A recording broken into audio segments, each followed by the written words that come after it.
Assalamualaikum warahmatullahi wabarakatuh. Selamat pagi anak kelas 2. Bagaimana kabar kalian hari ini? Semoga di hari Selasa ini kita tetap semangat. Nah, hari ini kalian akan belajar lagi bersama Bunda Yuni di tema 3 yaitu masuk di subtema 4. Tugasku dalam kehidupan sosial. Nah, hari ini kita akan masuk di pembelajaran yang pertama, yaitu yang ke-1. Nah, jangan lupa ya, sebelum kalian menyimak materi dari Bunda, pastikan kalian sudah absen terlebih dahulu di Google Classroom, lalu menyiapkan alat tulisnya agar kalian bisa belajar dengan nyaman. Jangan lupa, sebelum belajar kalian baca bismillah dan doa sebelum belajar terlebih dahulu. Simak baik-baik ya video dari Bunda.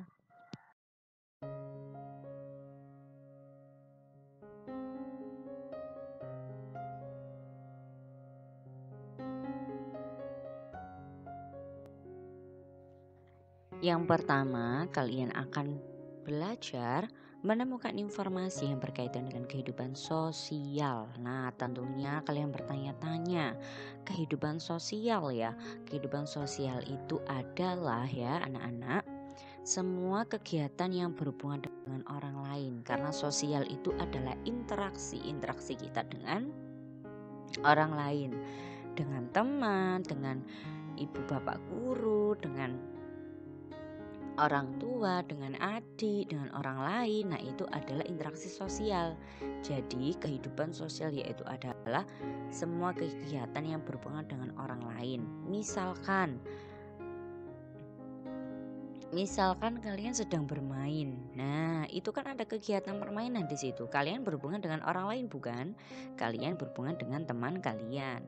Lalu kalian pergi berlibur bersama dengan keluarga. Nah, itu termasuk juga kehidupan sosial karena di situ ada kegiatan yang berhubungan dengan orang lain. Lalu kalian sekolah, kalian ngaji di TPG atau kalian mengikuti sebuah perlombaan, itu termasuk contoh kehidupan sosial. Jadi, semua kegiatan yang berhubungan dengan orang lain. Nah, kenapa anak-anak kita membutuhkan orang lain? Karena kita sebagai manusia itu makhluk individu ya, makhluk sendiri, tidak bisa hidup sendiri. Maka dari itu, manusia itu memerlukan bantuan orang lain. Nah, karena manusia itu tidak bisa hidup sendiri dan memerlukan bantuan orang lain, maka manusia itu disebut makhluk sosial ya. Jadi, kenapa disebut makhluk sosial Bunda?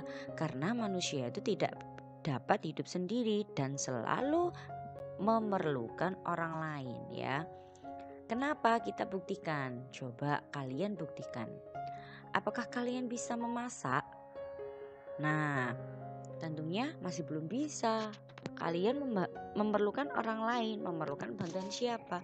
Bantuan bunda, bantuan mama. Nah, seperti itu. Lalu, apakah kalian bisa mencari uang, mencari nafkah untuk memenuhi kebutuhan kalian? Tentunya belum bisa. Maka dari itu, kalian memerlukan orang lain, memerlukan bantuan orang lain. Siapa? Ayah atau papa. Nah, seperti itu. Jadi, kenapa kita itu dinamakan makhluk sosial? Karena kita tidak dapat hidup sendiri dan kita itu memerlukan bantuan orang lain. Jadi kita tidak bisa mengerjakan pekerjaan itu sendiri. Oh, aku bisa mandi sendiri kok Bunda. Nah, sekarang Bunda tanya, waktu kalian kecil, siapa yang mengajari kalian? Ya ayah sama bunda kalian. Bagaimana caranya mandi, bagaimana caranya memegang sendok, makan. Nah, itu kan sudah memerlukan bantuan orang lain. Nah, seperti itu. Jadi, kita sebagai manusia jangan berperilaku sombong, selalulah rendah hati karena kita semuanya memerlukan bantuan orang lain. Maka dari itu, kita disebut makhluk sosial yang berada di kehidupan sosial, yaitu kegiatan kita semuanya berhubungan dengan orang lain karena kita tidak bisa hidup sendiri. Nah, sekarang bagaimana kita menemukan informasi? Yang pertama, pastinya ya kalian harus baca terlebih dahulu cerita itu dengan teliti atau dengan seksama. Lalu kalian tandai kata mana saja yang tidak kalian ketahui artinya. Nah, yang ketiga, cari artinya itu di Kamus Besar Bahasa Indonesia, atau kalian boleh bertanya kepada bunda atau kepada bunda kalian yang ada di rumah, kepada mama, kepada orang tua kalian. Lalu kalian catat apa saja ya kata-kata yang berhubungan dengan kehidupan sosial.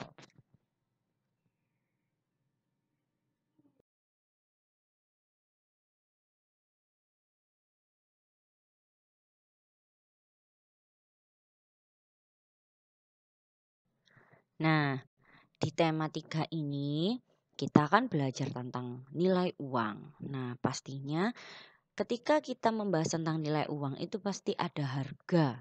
Nah, harga itu juga pasti ada yang kita beli barangnya. Nah, sekarang kita akan belajar menaksir jumlah harga sekumpulan barang.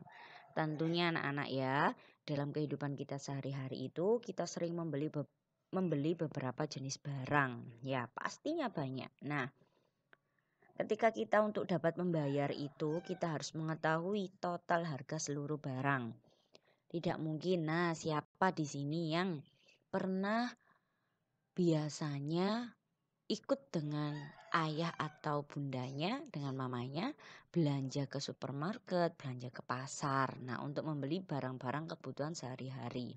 Nah, tidak mungkin mama kalian itu belanja hanya satu barang. Pasti ada beberapa barang. Nah, dari beberapa barang itu pastinya kita harus mengetahui total harga seluruh barang itu, ya. Kita harus mengetahui. Nah, kita dapat mengetahui harga seluruh barang itu dengan cara menaksir. Menaksir itu mengira-ngira ya, menaksir ya. Nah, di sini ada penaksiran harga. Gunanya apa, Bunda? Gunanya penaksiran harga itu untuk mengetahui jumlah harga seluruh barang dengan cepat. Jadi biar kita nanti tahu apakah uang yang kita bawa itu kurang atau lebih. Nah, seperti itu. Tentunya ya, penaksiran harga itu dilakukan untuk memudahkan penghitungan harga. Jadi anak-anak, untuk menaksir harga barang itu bilangannya selalu dibulatkan ke atas ya, yaitu ke ribuan terdekat ya. Gunanya apa? Pembulatan itu dilakukan agar uang yang kalian bayar itu tidak kurang ya. Jadi gunanya pembulatan itu adalah agar uang yang kamu bayar itu tidak kurang.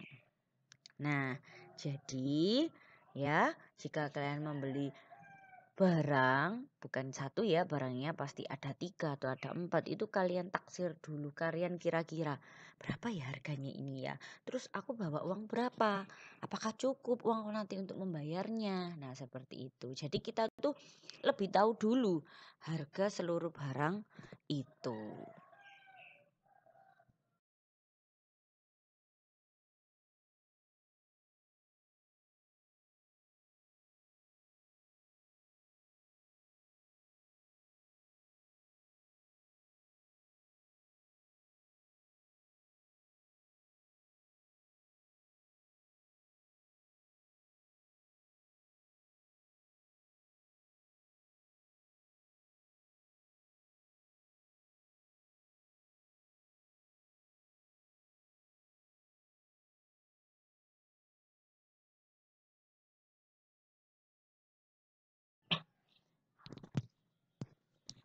Nah, coba perhatikan contoh ini. Di sini ada beberapa barang yang sudah Bunda beli. Ada biskuit, ada donat, ada kue tar, dan ada kue mangkuk. Kue mangkuk itu seperti kayak cupcake ya. Nah, di sini sudah ada harganya masing-masing. Harga biskuit itu adalah Rp500. Harga donat Rp1.500. Harga kue tar Rp2.000.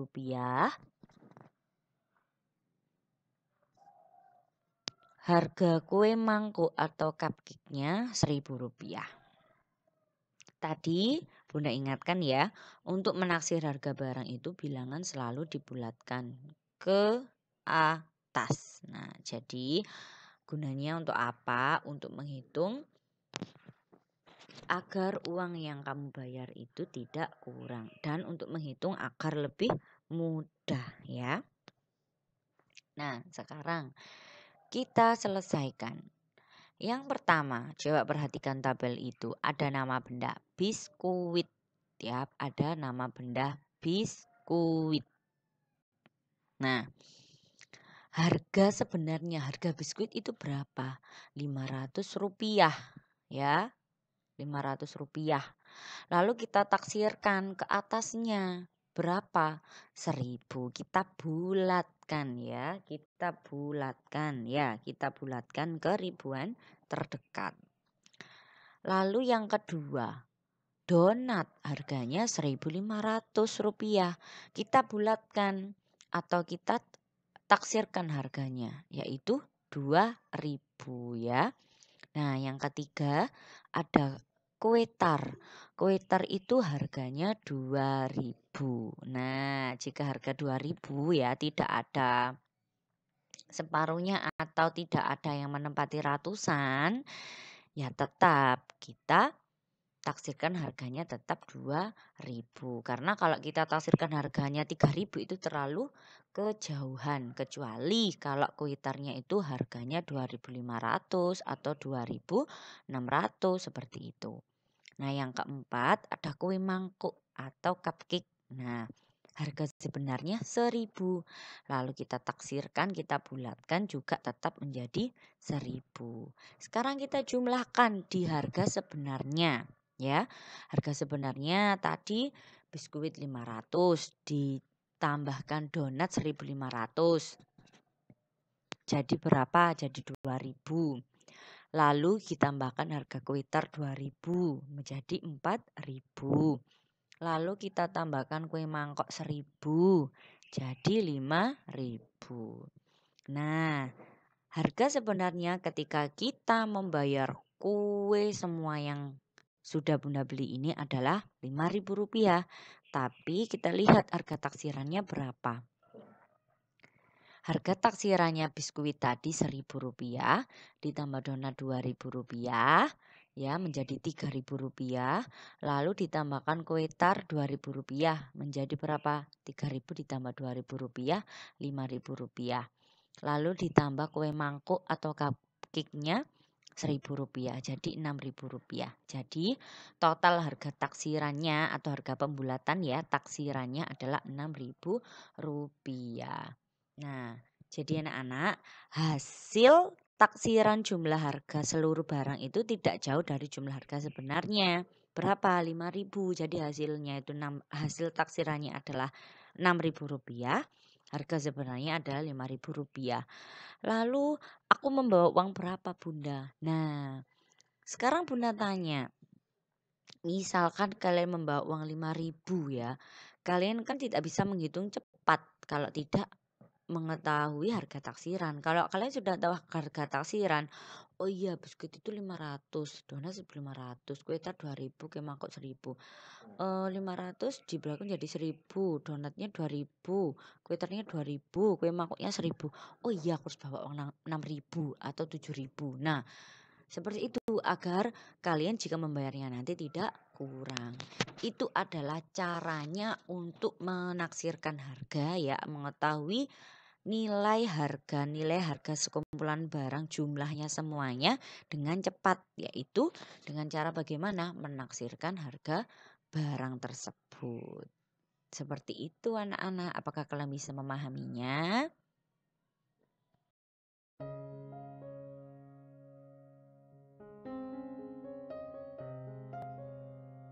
Nah, sekarang kita akan belajar kerajinan dari bahan alam.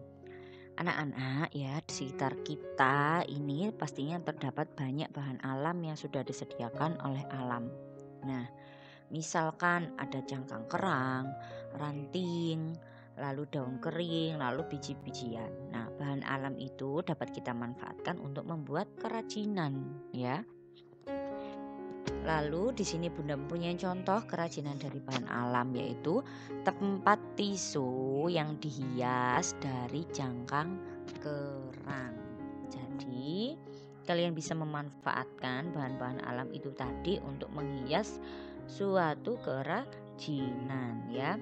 Bisa juga jika kalian mempunyai bingkai foto, kalian bisa hiasnya dengan ranting ya, dengan ranting pohon agar terlihat lebih menarik.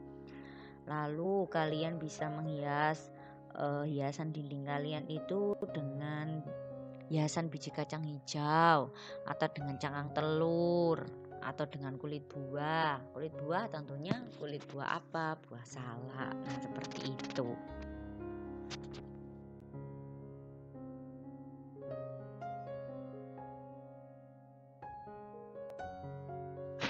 Nah, tugas kalian hari ini yaitu kalian kerjakan latihan soal yang ada di buku pepetik kalian di halaman 107 nomor 1 dan 2 saja.